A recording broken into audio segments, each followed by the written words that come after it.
Hello guys, welcome to our YouTube channel, and today we are going to learn how to create custom filters for Snapchat.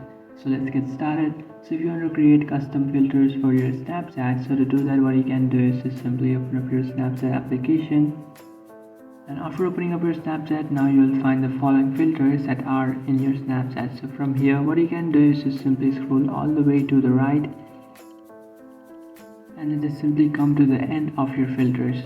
So from here you have come to the end of your filters, and now you'll find a plus icon in the middle of your screen, and by tapping on that plus icon you can create a filter on Snapchat.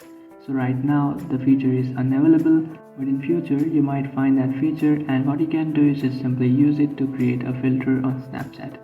So just do that and you can create a filter on Snapchat. So that's it guys, this is how to create a filter for Snapchat. If you find this video helpful, don't forget to like and subscribe to our channel. If you have any doubts, feel free to comment below. Thanks for watching.